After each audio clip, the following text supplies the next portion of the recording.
Welcome to Cutting Down the Nets, your home for college basketball gambling. We are coming to you on a Friday night, a late night edition, as we get ready for the Saturday slate. So hopefully you can grab lines early or wait. What I've been doing is betting about 2/3 of my amount early and then seeing if the line did what I was expecting or not, and then either filling in the gaps or sitting it out. So we are rolling into Saturday. We are coming off a Friday night where our final game, I think we had San Jose State miss 9 of its last 10 shots to miss the number by 2. We knew these things could happen. We are struggling. TMZ reported that this monkey is dead.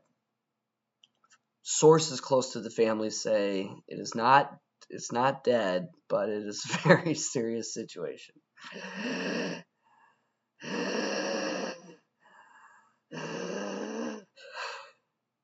He's barely on life support. So we went 3-3. We had 4-2 pretty much locked up. There was an outside shot at 5-1, but last 2 days have been kind of frustrating because it feels like we're back where we need to be, and then have a 5-8 to show for it when I think it should have been more like an 8-5. But I don't like to complain about bad beats here or anything like that. That's not my style. You are what your record says you are, and we march on. So let's get through the 10 games I have. We have primarily some smaller schools early on, and then actually a lot of major conference schools, which is kind of rare for me as the value of those lines gets sucked out pretty quickly, and they're usually just much better at setting those lines than these smaller schools. My favorite play of the day, and it's not close, I'll eat my hat, Austin Peay, -8.5. So it is rare for at this point in the season to have this much discrepancy between a median projection using their efficiencies and the point spread. So to get an 8.5 number when I have that projected at 16.7, we get our famous Eastern Illinois, who actually pulled off an upset last time. I don't see that happening. They are so bad, and it's a good number. Like, I'd be frustrated if we had to cover 11.5 or 12, but this is a fair line. Austin Peay's at home. This is my favorite play of the day. Right, wrong, or indifferent. Game number 2, we have the Seahawks of Wagner taking on St. Francis, Pennsylvania, and I have this one as a double-digit line for Wagner, and we have a 5 available. So I'd be willing to play that up a couple points if we had to, but hopefully you can get a good number there. And you never know, might drop.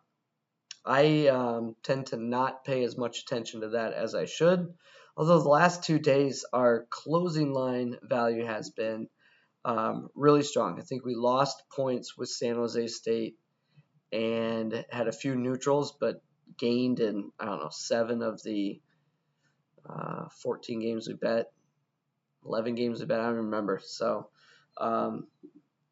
we're getting the right side of these things, and we're grabbing good numbers, which is typically a good sign.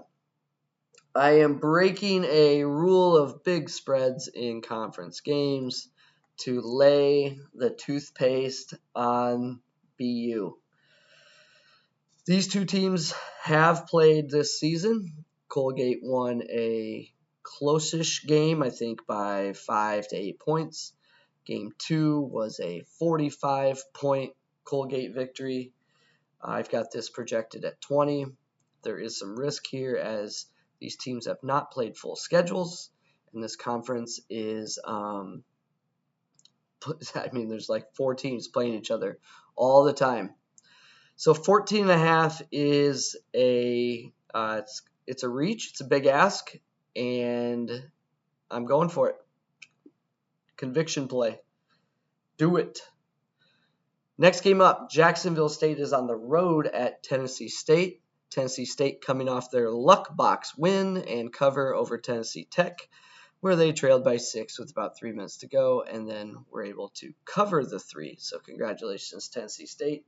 I hope you get pummeled against the Gamecocks tomorrow. I've got this game at 13.3, and if it moved just a little bit, I would be fine playing Jacksonville State at a 9.5. Next up, from the Conference of Champions, we're going to take the Utes and their offense at Oregon, getting 9.5 points. I'll take it. Oregon had a long pause. They came back. They are trending well. I think this is just too many points for this game, but I really like the long-term prospects of Oregon. I think, I don't know, I just always end up riding Dana Altman teams late in March. So we'll see what happens there. But 9.5 for this particular game, ignoring Oregon futures for the moment, I do see value in Utah. Sticking with the Conference of Champions, I'll take the home Cougars against Stanford. Wazoo is getting 5 points, and I have this game closer to a pick. So Wazoo +5. Next game on the slate I am playing, I've locked in Florida State -6. They travel to Pitt. Florida State is my Ohio State of the East. One of those teams that if I only saw it for 4 games, 5 games, 6 games, I would be banking on some regression coming. When they've done it for 10, 12, 14 games in a row, you tip your cap and you say this team is good. So this is my Ohio State of the East, and I will I'll be playing Florida State -6. Look at that adjusted offensive efficiency. That's just sick. And I think those athletes can keep Pitt in check. Next game on my list is Notre Dame going to the Courier Dome. I think they have the shooters to hang here against the zone. I actually have Notre Dame as a slight favorite, and 3 points is great value to get a possession there in that game. So I will take the Irish +3. Some more East Coast ACC action. We have Georgia Tech laying 3 at Miami. Miami's been a little bit of a dumpster fire. I think Larinaga is a great coach. They have had so many injuries. Chris Like's now out for the year, so you can stop checking injury updates for him. And I'll take Georgia Tech -3. I've got that line closer to 6, so I would not want to play that if it moved to 3.5 or 4. It's getting a little dicey at that point on the road. My final play of the day should be a great game, but you never know with these things. Give me Huggy Bear at Texas against Shaka. Ever since Oscar Tshiebwe left the program, we have seen more guard-oriented lineups from West Virginia. Their offensive efficiency has increased, and you basically have to view that team as post-Big O, and they are much better. I'm sure Tshiebwe will fit in well at Kentucky.